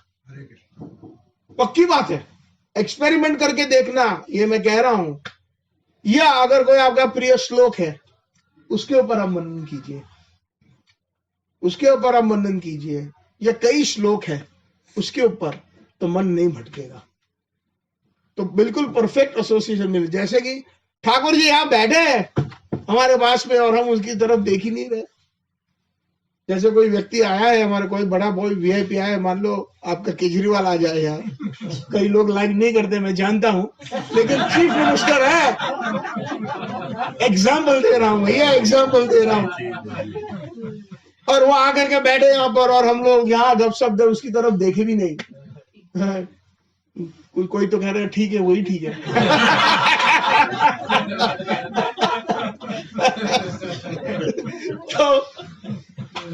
तो इतना बड़ा वीआईपी आया है, चलिए मोदी जी आ गए, हाँ बात कर रहा हूं ना। तो मोदी जी आपके घर के अंदर आए हैं, आपने उसको खुशी दी है, लेकिन बस वहां तक ही, और आप सब लोग मिलके बात कर रहे, प्रसाद ले रहे, यहाँ वहां की, उनको नमस्ते भी नहीं बोल रहे हैं। तो कैसी उटपटांग बात हुई ना। तो जाप भी ऐसा है, क्योंकि हमें सबसे पहले ये कन्विंस होना है अपना कि ये साक्षात हरा कौन है। जब संस्कृत में हम संबोधित करते हैं तो उसको हरे, तो कौन है वो? राधा रानी तो है, लेकिन वो तो परिकाष्ठा है। लेकिन सिर्फ राधा रानी नहीं है, महाप्रभु ने क्या कहा है? नाम नामकारी बहुधा निज, दोबारा बोलिए, निज सर्वशक्ति। मतलब जो महाप्रभु के लाइन में महामंत्र तो पहले भी चाप हुआ, कलिशंतर उपनिषद में ब्रह्मा जी और नारद जी का संवाद है किसी सत्य युग में। तो महामंत्र तो बहुत प्राचीन है। प्राचीन क्या मतलब? वो नित्य है। तो चेतना के अनुसार महामंत्र तो साथ दक्षिण भारत में भी करते हैं चैंटिंग। तो उसका मतलब क्या हुआ? जब हरे कृष्णा का, जब हरे कृष्णा मतलब हरा मतलब कौन? तो लक्ष्मी देवी आ गया। कृष्णा मतलब नारायण हुए, जो आकर्षित करने वाले हमारे वैकुंठ के प्रभु। तो उनकी चेतना है हरे कृष्णा महामंत्र में हमारे वैकुंठ अधिपति, जो नारायण है। एक उदाहरण दे रहा हूं। लेकिन हम कौन है? गौड़ीय वैष्णव है। गौड़ीय वैष्णव अनुयायी है चैतन्य महाप्रभु के। चैतन्य महाप्रभु का क्या मूड है? नहीं, मूड क्या है उनका प्रीचिंग का? उनका भाव राधा रानी का है, ठीक है। लेकिन उनका जो किस प्रकार की भक्ति का वितरण करना चाह रहे हैं, वो व्रज भक्ति माधुर्य रस में। यदि गौर ना होते तबे की होतो केमो ने धरी ताम दे, राधार महिमा प्रेम रस सीमा जगत जानत के। वासु घोष जी, ये चैतन्य महाप्रभु के बहुत अच्छे पार्षद, उन्होंने इसकी रचना करी। यदि चैतन्य महाप्रभु ना होते तो मैं कैसे अपने जीवन में अपना देह धारण करता, कब का मर जाता। यदि गौर ना होते तबे की होता, तो क्या होता? केमो ने धरी ताम दे, कैसे मैं अपना देह धारण करता। राधा रा महिमा प्रेम रस सीमा जगत जानत के। राधा रानी की महिमा कौन बताता? और राधा रानी की जो माधुर्य रस की परिकाष्ठा है, व्रज गोपियों की जो परिकाष्ठा है, प्रेम और रस सीमा जगत जानत के, इस जगत में कैसे पता चलता? तो हम ऐसे जैसे कि हम कोई अच्छे स्कूल या कॉलेज में एडमिशन मिलता है, हार्वर्ड, स्टैनफोर्ड, आईआईटी, अहमदाबाद की कौन सी है वो मैनेजमेंट प्रभु जी, आईआईएम। तो जो स्टूडेंट उस पर्टिकुलर कॉलेज के अंदर एडमिशन लेता है तो उसका बहुत बड़ा नाम है और उसका बहुत बड़ा, तो हमें पता चलना चाहिए। हम स्कूल में बैग बिठा दिया लेकिन कौन से स्कूल में है हमें पता नहीं है। ये जरूरी है कि हमारा एक्चुअली 3 प्रोसेसेस है। पहला संबंध है कि हमारा संबंध क्या है। तो संबंध तो ठीक है, भगवत गीता से संबंध प्राप्त होता है कि कृष्ण पूर्ण पुरुषोत्तम भगवान है, हम दास हैं, हम जीव है, आत्मा, परमात्मा, काल, प्रकृति और कर्म के बारे में ये सब हमें जो है संबंध एस्टैब्लिश करना। उसके बाद जो है अभिद्या आता है जिसमें प्रोसेस कि कैसे और भगवत प्रेम प्राप्ति करे, और जब फाइनल स्टेज आ जाता है उसको बोलते हैं प्रयोजन। प्रयोजन का अर्थ है कि हमें वो लक्ष्य प्राप्त हो गया। और हमारा लक्ष्य क्या है? जैसे कोई मेडिकल स्टूडेंट है तो मेडिकल स्टूडेंट डॉक्टर तो बन गया एमबीबीएस, लेकिन उसके बाद उसका लक्ष्य मैं कार्डियोलॉजिस्ट बनूंगा, मेरी स्पेशलिटी होगी। या कोई कहेगा मैं ऑन्कोलॉजिस्ट बनूंगा, मैं कैंसर स्पेशलिस्ट बनूंगा। तो हमारी जो है भक्ति के अंदर भी एक स्पेशलिटी है। भक्ति तो अनेक प्रकार की है। तो कृष्ण कहते हैं भगवत गीता में बहुशाखाई अनंतस्य समाधोना विद्यते। तो यद्यपि अगर हम मैं कृष्ण तत्व की बात कर रहा हूं, देवी देवता भी इसमें आ जाते हैं कि हम उनको भजे।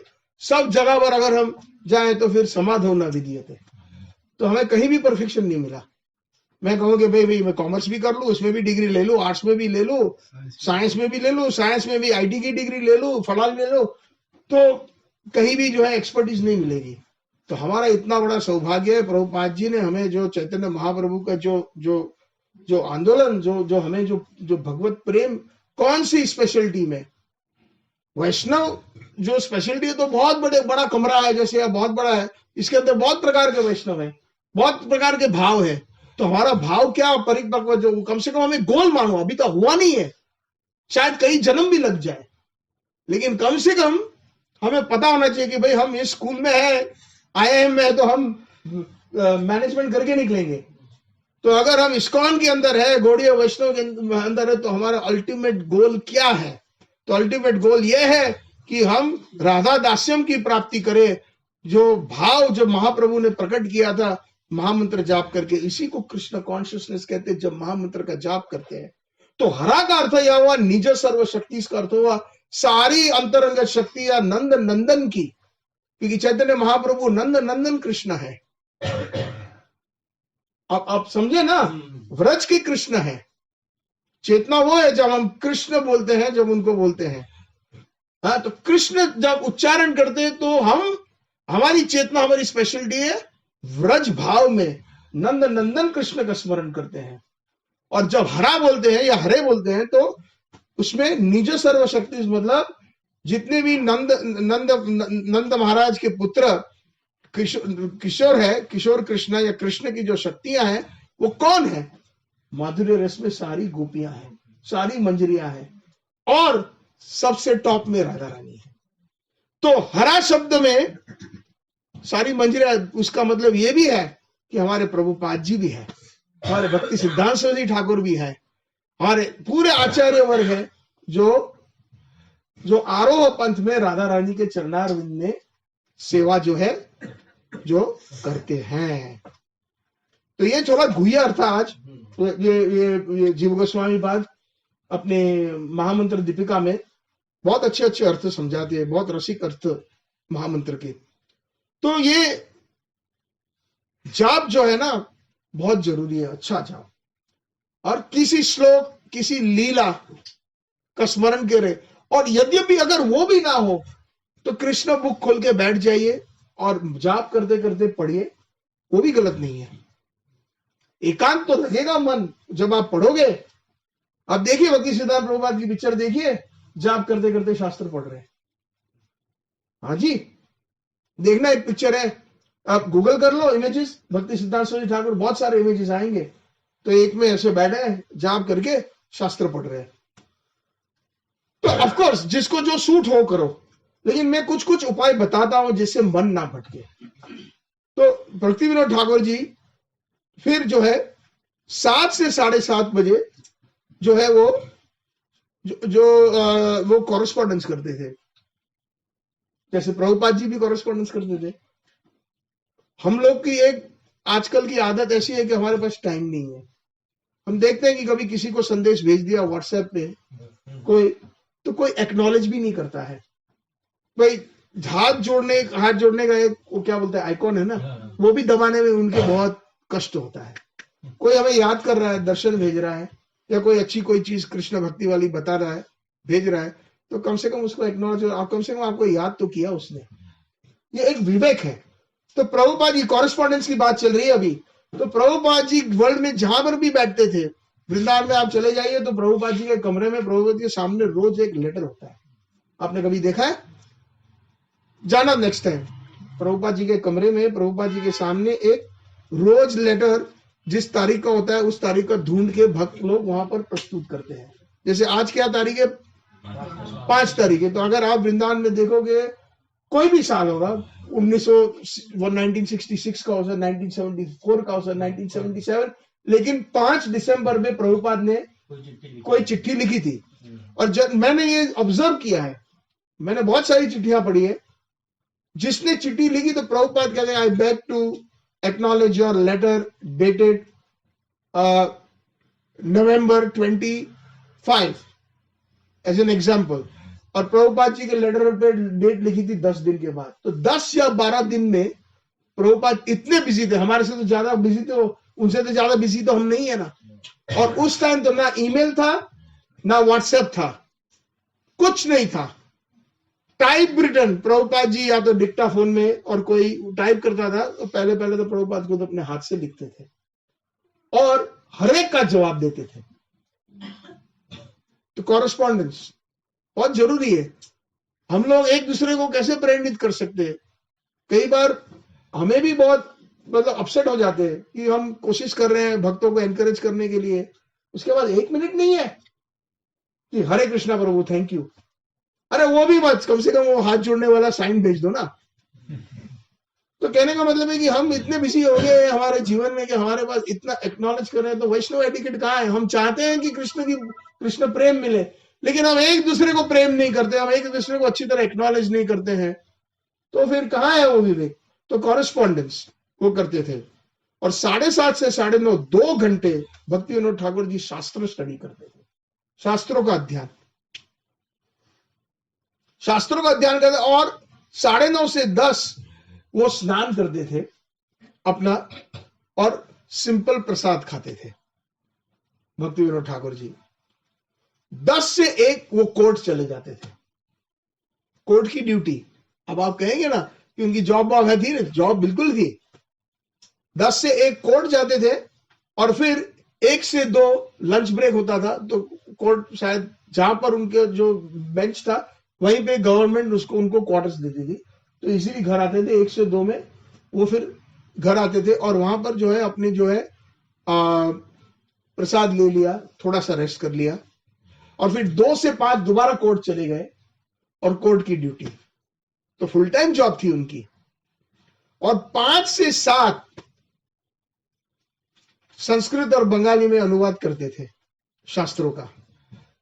और 7 से 8 दोबारा स्नान करते थे, और दोबारा थोड़ा सा प्रसाद ले लिया, और फिर 8 बजे सो गए। और वही उनकी साइकिल थी, 8 से 10 रात को सोना, फिर 10 से 4 ग्रंथ लिखना, और 4:30 से 7 जप करना। और आपने तो ये हम अगर वो कर सके। और 10 बच्चे के फादर थे वो, 10 के तो 14 बच्चे थे। 14 थे, 14 तो मे बी 10 सन्स थे, और 4 उनकी पुत्री थी, 14 हो सकते हैं, यू आर राइट। तो मैं 10 जो है पुत्र थे उनके, तो 14 बच्चे। ये बात तो है, कैसे टाइम मैनेज किया। तो ये हमें जो है ना थोड़ी सी अवेयरनेस जब हम रखे तो हम टाइम मैनेज कर सकते हैं। ठाकुर में जैसे वो रेस्टिंग उनका कितना कम था। तो अगर आप अनुमति दे प्रभु जी, समय हो गया है, एक प्रेरणिक भजन में सिर्फ पढ़ लेता हूँ भक्ति विनोद ठाकुर का, अगर टाइम है तो, वरना किसी और से। क्वेश्चन आंसर ले लो, क्वेश्चन आंसर ले लो ना, क्वेश्चन आंसर ले लूं? क्वेश्चन आंसर ले लो। ठीक है, क्योंकि ये गृहस्थ के समझ में आ रहा है, 5 मिनट ले लूं? ठीक है, ठीक है। तो अनुवाद ही पढ़ लेता हूँ उनका। नहीं, भजन कर लीजिए आप, भजन हाँ। वैसे भी भजन में प्रभु जी नहीं गाऊंगा तो समय निकल जाएगा, लेकिन मैं सिर्फ उसके जो वर्ड्स है, तो हमारा जो टॉपिक है आज है कि गृहस्थ कैसे, उनकी चेतना क्या होनी चाहिए, कैसे हमें जो है आगे बढ़ना है भक्ति में। तो भक्ति विनोद ठाकुर जी का एक बुक है शरणागति। शरणागति में 6 अंग है: दैन्य, आत्मनिवेदन, गुप्त वर्ण, अवश्य रक्षेवे कृष्णा, विश्वास पालन, भक्ति अनुकूल कार्य करना चाहिए और भक्ति प्रतिकूल के कार्य हमें छोड़ने चाहिए। तो उसमें अलग अलग भजन लिखे। तो उन्होंने एक जो है सेक्शन के अंदर जो आत्मनिवेदन सेक्शन है, उसमें एक भजन है, सबसे जो प्रसिद्ध भजन कौन सा है? मानस देह गेह जो किछु मोर, अर्पिल तुवापदे नंद किशोर। प्रभुपाद जी बड़े प्रेम से गाते थे वो। लेकिन उसमें और भी 6 भजन है। तो उसका जो सार है वो मतलब मैं बंगाली में पढ़ के उसका मैं सार बता देता हूँ। आमारा बोली थे प्रभु आर किचु नहीं, तुम्ही आमार मात्र पिता बंधु भाई। अब मेरा कुछ नहीं रहा। तो गृहस्थ है, ये गृहस्थ की प्रार्थना देखिए, आप ही मेरे पिता हो, आप ही मेरे मित्र हो, आप ही मेरे भाई बंधु हो, ये सब कुछ आप मेरे हो। बंधुदार सुता सुता तव दासी दास, सही तो संबंधे सबे आमार प्रयास। जिसको मैं मित्र कहता हूं, पत्नी कहता हूं, पुत्र कहता हूं, मेरी जो पुत्री कहता हूं, ये सब आपके सेवक हैं। हम लोग में से कितना ऐसा सोचते हैं? सोचने वाली होती है। ये इसलिए मैंने ये भजन को पकड़ा, तो ये भजन एक मेरा एक स्पेशल, मतलब ये भी मेरी भी लाइकिंग है, तो मैंने वो कनेक्ट किया। तो कैसे हम सोच सकते गृहस्थ आश्रम में, कैसे हमारी विचारधारणा को बदल सकते हैं। धन जन ग्रह दार तुम्हारा बोलिया, राखो कोरी आमी मात्र सेवक होइया। यदि भी मेरे पास धन है, मेरे जितने भी परिवार के सदस्य है, मेरा घर है, मेरी पत्नी है, ये मेरे नहीं है, ये सारे आपके हैं। कितने लोग ऐसी विचारधारणा से सोचते हैं? ये आपके हैं। तो यहां पर एक हम थोड़ी सी टिप्पणी कर सकते हैं कि इस विचारधारणा से, इस चेतना से अगर हम कहें कि मैं कमाने जा रहा हूं, ये जितने भी है मेरे घर के अंदर में परिवार के सदस्य, वो कृष्ण के हैं, और मैं कृष्ण के सदस्यों की मैं जो है सेवा कर रहा हूं, तो वो पैसा, वो धन, वो नौकरी, वो शुद्ध भक्ति हो गई। उस चेतना से करे तो गृहस्थ आश्रम में कोई पाप नहीं है, वहां पर उल्टी शुद्ध भक्ति है उस चेतना से। क्योंकि सबसे पहले तो ये आप हम जानते हैं, लेकिन अनुभूति नहीं है। सब जीव जो है वो कौन, किसके? कृष्ण के अंश है। तो कर्मणा दैव नेत्र न देहु जंतु उपपते, स्त्रिया प्रविष्ट उदरम पुरुष देतु कणाश्रय। कपिल देव देवहूति का संवाद है कि कर्म के अनुसार एक पर्टिकुलर जीव किसी माँ बाप के घर जन्म लेता है।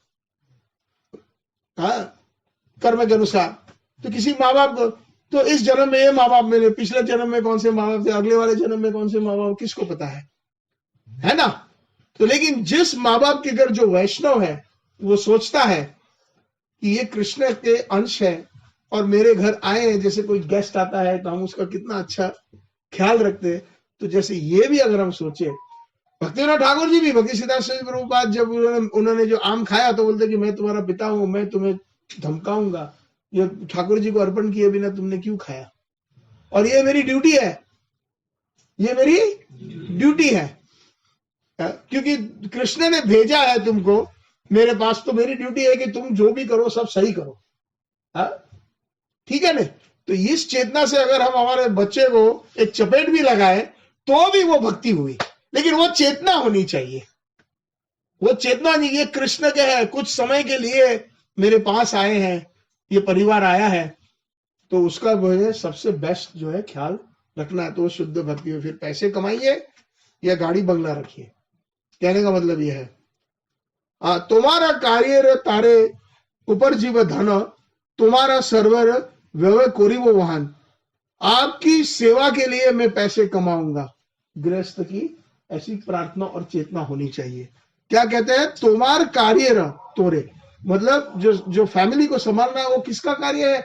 वो आप ही का कार्य है। मैं आपकी सेवा कर रहा हूं, मैं आपकी सेवा कर रहा हूं, ये चेतना होनी चाहिए। तो इसीलिए मैं धन उपार्जन करूंगा, मैं धन जो है कमाऊंगा या कमाऊंगी।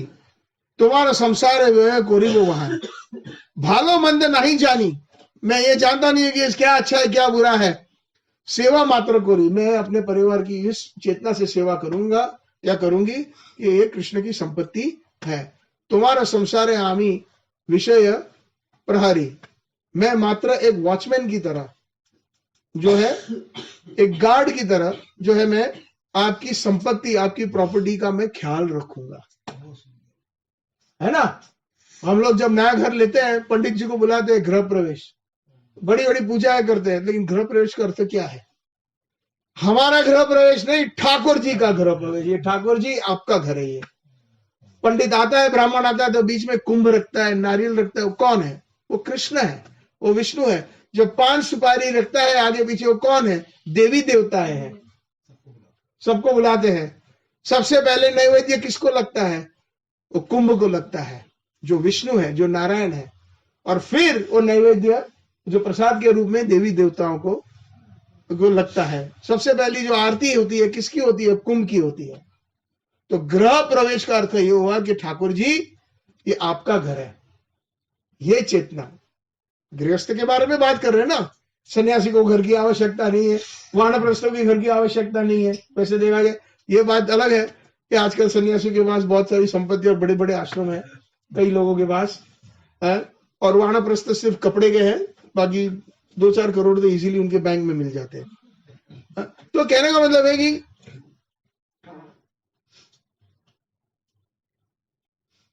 ये दोबारा जूम आ गया बंद कर दीजिए, कोई बात नहीं उसको। हाँ।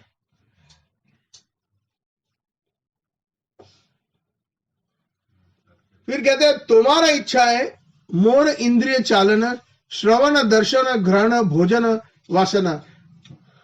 मेरी इंद्रियां, मेरा श्रवण करना, मेरा जो सूंघना, जो कुछ भी मेरे कार्य है, ये सब आपकी इच्छा के अनुसार मैं करूंगा।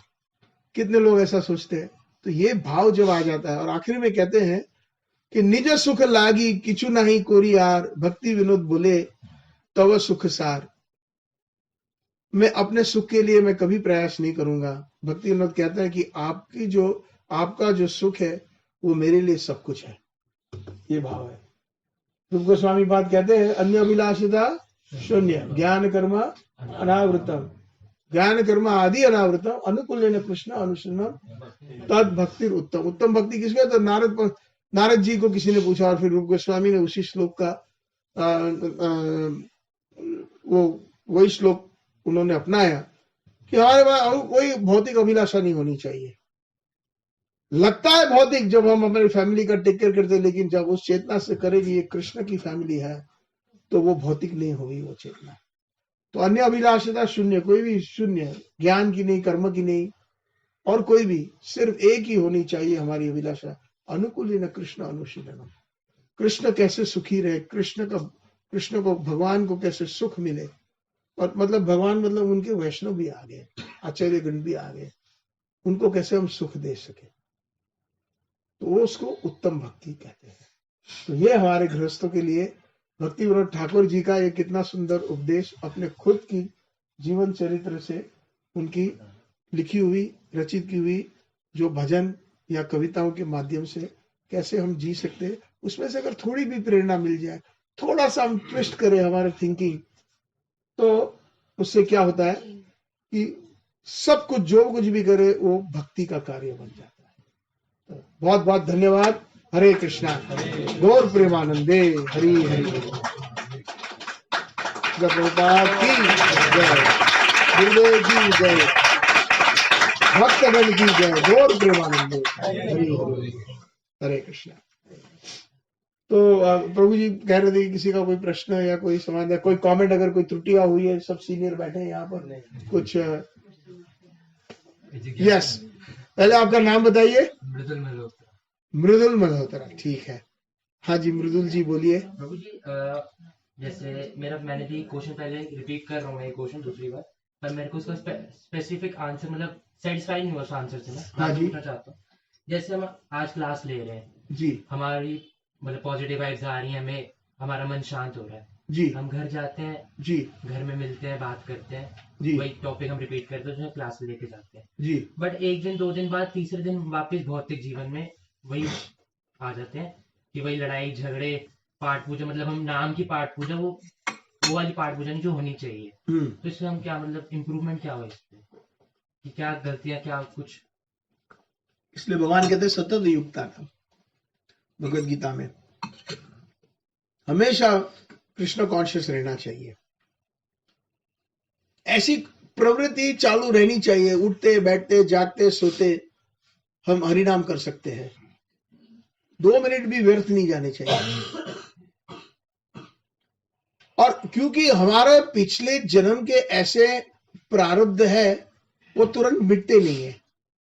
प्रभुपाद जी ने एक बहुत सुंदर एग्जाम्पल दिया है कि जैसे ये पंखा है, पंखे को आपने रेगुलेटर पे फुल के चला दिया तो कितना स्पीड में जाता है ना, फुल स्पीड में आप जो है उसकी पांख भी नहीं दे सकते, उसकी जो रेवोल्यूशन है इतनी हाई स्पीड में जा रही है। तो प्रभुपाद यही प्रश्न एक दूसरे तरीके से एक भक्त ने पूछा था प्रभुपाद जी को कि भक्त लोग भी इतनी मतलब भक्ति कर रहे हैं फिर भी वो क्यों सफर हो रहे हैं, क्यों उनमें मतलब उनको दुख आ रहा है कि जैसे आपने बताया लड़ाई झगड़े भूल जाते हैं हम।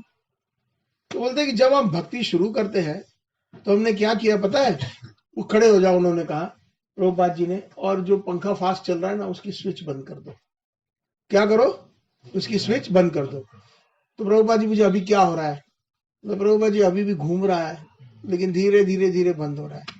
तो हमारे प्रारब्ध के अनुसार जितने जब हमने भक्ति शुरू करी, सत्संग में आना, पढ़ना, जाप करना इत्यादि, तो हमने वो स्विच बंद कर दिया, तो फिर भी चक्कड़ियां घूम रही हैं धीरे धीरे धीरे, अभी फुल स्टॉप पंखा आया नहीं है। तो हमारे जो है पिछले प्रारब्ध के अनुसार हमने प्रोसेस स्टार्ट किया है। दूसरा एक प्रभुपाद जी को किसी लोगों ने कंप्लेंट दिया था कि आपके ये भक्त कैसे हैं, ऐसे विचित्र बिहेव कर रहे हैं, उनका आचरण ठीक नहीं है, किसी ने कंप्लेंट किया होगा। रोज हाथ जोड़ के कहा क्षमा कर दीजिएगा। अभी जैसे कि कोई स्नान कर रहा है, साबुन वाबुन शैम्पू लगाया है, तो उनको हम क्लीन नहीं कहते, in the process of being cleaned, process of being cleansed, तो प्रोसेस में है। तो जैसे हमारा प्रोसेस है वो कभी ना कभी वो पंखा रुकेगा। और प्रभुपाद जी ने ये भी कहा है कि बी केयरफुल, आपको स्विच कहाँ है मालूम है। तो हमारा पतन भी हो सकता है अगर हम भक्तों का संग ना करें, हम शास्त्रों पढ़े नहीं, हम जाप नहीं करें। मन हो ना हो करना चाहिए। हाँ, उससे क्या होता है कि कृपा आती है। जब भगवान भी परमात्मा के रूप में देखने के लिए ये प्रयास कर रहा है, और अच्छे वैष्णव का संग और अच्छी हमें बुद्धि देगा, सुबुद्धि ददामि बुद्धि योगम भगवान के। लेकिन कभी कभी हमारी परीक्षा होती है कि ये डटा रहता है कि नहीं डटा रहता है प्रोसेस में। क्योंकि एक बार भगवान की भक्ति मिल गई तो भगवान स्वयं भक्त के वश में आ जाते हैं। सब लोगों ने भक्त वत्सल तो सुना है नाम, है हर एक ने, लेकिन व्रज के अंदर खास करके भगवान भक्त वश है, भक्तों के वश में आ जाते हैं। प्रबल प्रेम के पाले पढ़कर प्रभु को नियम बदलते देखा, अपना मान टले टल जाए पर भक्त का मान ना टलते देखा, है ना, वो सुना है ना वो जी। तो ये जो है ना हमें डट के रहना है। हाँ, चाहे हमारा मन 50 क्या 50,000 जगह भटके, माला मत छोड़िए, भक्तों का संग मत छोड़िए और समय निकालिए। और जब हम डटे रहेंगे ना तो अपने आप बढ़िया सी गाड़ी बॉम्बे मुंबई सेंट्रल से जो राजधानी छूटती है डायरेक्ट नई दिल्ली, बहुत शॉर्ट स्टॉप्स में पहुंच जाती है, नॉन स्टॉप है ऐसे। तो ये प्रेरणा लेनी है। दुखी तो हम सब है ऐसे में। हम अगर कोई बोले कि नहीं हमने कृष्णा कॉन्शियसनेस ले लिया तब से हम बड़े सुखी है, सुख है, लेकिन असली सुख अभी हमने पाया नहीं है, क्योंकि हम प्रोसेस में है।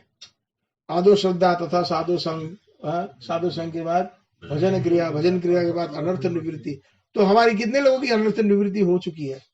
सच पूछो तो नहीं हुई है, प्रोसेस में है। अनर्थ निवृत्ति के बाद असली भक्ति शुरू होती है, निष्ठा, रुचि, आसक्ति, भाव और फिर कृष्ण प्रेम।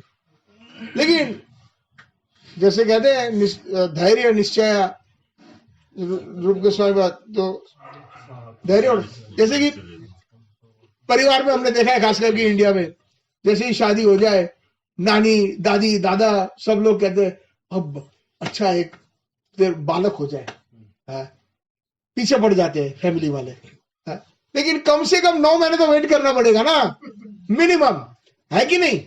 आप चाहते हैं आज मिले, लेकिन कुछ चीजें नहीं मिल सकती है। प्रभुपाद जी का ये उदाहरण है, तो हमें पेशेंटली वेट करना पड़ेगा, हाँ, धैर्य से। तो भक्ति भी ऐसा है, कभी भी हमें हार नहीं माननी है। और हर एक भक्त के अंदर संघर्ष हुआ है, कहीं ना कहीं ऐसी चीज फैमिली मेंबर्स की ओर से, कभी कभी भक्त के साथ भी कभी ऐसा व्यवहार हो जाता है कि सोचते यार ये क्या है, तंग आ गए, तो कभी, लेकिन छोड़ना नहीं है। प्रभुपाद के चरणारविंद पे डट के रहो। महाप्रभु क्या कहते हैं शिष्टाष्टकम के 8वें श्लोक में, अश्लिष पाद रताम पिनष्टुमाम अदर्शनम मर्म हताम करो तुवा यथा तथा वा विधातो लंपटो मत प्राण नाथ सैव ना पर। चाहे आप मुझे ठुकराए या मुझे आलिंगन करे, मैं हटने वाला नहीं हूँ। यही तो अर्थ है शरणागति का। हर एक भक्त शरण भगवान की आना, चाहे वो क्रिश्चियन हो, मुसलमान हो, हिंदू हो, भगवान की शरण, भगवान की शरण। लेकिन प्रभु हमारे जो आचार्यगण जो शरणागति का अर्थ समझाते हैं, शरण प्लस अगति इक्वल शरणागति। अगति मतलब विदाउट एनी मोशन, एक चट्टान की तरह, एक बड़े पहाड़ की तरह हिलने वाले नहीं है, चाहे आप मुझे ठुकराए या आप मुझे आलिंगन करें। ये भक्त का भाव होना चाहिए। कृष्ण बहुत टेस्ट करता है, अरे गोपियों को कितना टेस्ट किया, कितना विरह दिया। तो वही तो गोपियां तो कहती है, राधा रानी का भाव है कि ठीक है, चाहे आप मेरे सामने प्रकट हो या ना हो, मैं तो आपकी दासी हूं, ठीक है। कभी कभी आप आलिंगन करते हो, कभी आप हमें सुख से आप आपका मिलन देते हो, लेकिन हमें बहुत तकलीफ भी देते हो, विरह भी देते हो, आपका अधिकार है। इस भाव से अगर हम भक्ति करें तो हमें ये व्रज भक्ति की प्राप्ति होगी, इसी जन्म में हो सकती है, लेकिन डटे रहना है। हरे कृष्णा, छोड़ना नहीं। और किसी का? हाँ प्रभु जी। तो जी जैसे आपने बताया ये शेड्यूल के बारे में ना, हाँ जी, के हाँ, भक्ति विनोद ठाकुर के उदाहरण से, हाँ, भक्ति श्रीला भक्ति श्रीला विनोद भक्ति विनोद ठाकुर। ठाकुर ये एक क्षमा करना, थोड़ा करेक्शन कर रहा हूँ। सॉरी, मैंने कई देखा है, कई लोग हमारे अभी भारतीय लोग में भी ये बीमारी आ गई है। गोरे तो बोलते ही हैं, और मुझे जहां मौका मिलता है, प्रभुपाद डिसाइपल हो तो भी मैं हाथ जोड़ के बोलता हूँ, ये आपके साथ क्रिकेट या गिल्ली डंडा नहीं खेले थे। सही बात। प्रभुपाद भी स्वयं, जब ये लोग बोलते हैं भक्ति सिद्धांत ने ऐसा कहा, अरे ये क्या उत्पटान बात होगी, गलत है। प्रभुपाद जी स्वयं अपने गुरु महाराज को याद करते थे, जय ओम विष्णुपाद परमहंस परिव्राजकाचार्य अष्टोत्तर श्री श्रीमद भक्ति सिद्धांत Saraswati Thakur, my Guru Maharaj used to से दिस। ऐसे तो ये जब तक हमारे आचार्यों को सबसे पहले तो रिस्पेक्ट होना चाहिए। जब रिस्पेक्ट आ जाए, फिर उसके बाद प्रीति, तब अंतरंगत निज सर्वशक्ति में हम प्रवेश कर सकते हैं। क्षमा करना प्रभु जी, क्षमा तो मैं नहीं कोई बात नहीं, आप गलती हो जाती है, हमारे सबसे हो जाती है, लेकिन ये श्रीला जरूर लगाना, कम से कम ठाकुर लगाइए। ये राधा रानी की बहुत अंतरंगत की सखियां हैं, ये लोग तो बहुत उच्च श्रेणी के भक्त हैं ये। हाँ प्रभु जी, तो श्रीला भक्ति विनोद ठाकुर जी के दिनचर्या से पता हाँ कि ऐसा शेड्यूल था उनका। तो वो शेड्यूल हम अगर अपने जीवन में अप्लाई करना चाहते हैं, और गृहस्थ जीवन में हम देखते हैं कई बार अपनी पत्नी की सेवाएं कुछ और होती हैं और प्रभु की सेवाएं कुछ और चल रही होती हैं, तो उसके अंदर वो शेड्यूल को मैच करना, वो कैसे मतलब उस चीज को कैसे हम करें जिससे कि वो शेड्यूल फॉलो हो सके। मतलब अगर एक व्यक्ति करना चाह रहा है लेकिन दूसरे व्यक्ति की शेड्यूल ऐसी है कि वो उसको नहीं हो रहा है, और अगर वो एक व्यक्ति करना चाह रहा है और उससे वो दूसरा व्यक्ति डिस्टर्ब हो रहा है, तो सेवा भी जो है ना, जैसे भगवत गीता में वर्णन किया है दान का, तमोगुणी सतोगुणी और रजोगुणी, तो सेवा भी इस प्रकार की हो सकती है। बीच में लगभग 6 महीने पहले मैं शिकागो में था, तो प्रभुपाद के एक डिसाइपल जितेंद्र प्रभु है, वो बड़े हंसमुखे और हमेशा कुछ ना कुछ जोक बनाते हैं। तो उन्होंने एक जोक ऐसा, जैसे मैं आया तो मैंने एक पर्टिकुलर भक्त के बारे में पूछा, फिर कुछ चर्चा हुई, तो बोलते there are 3 types of services. तो क्या मैंने बोला कैश प्रभु कौन सी है? तो कहते हैं कि एक तो डिवोशनल सर्विस है, एक कमोशनल सर्विस है? और तीसरी क्या बताया? भूल गया मैं। एनीवेज, कमोशन ऐसे है ना, जैसे उपद्रव जिसमें घर में पीस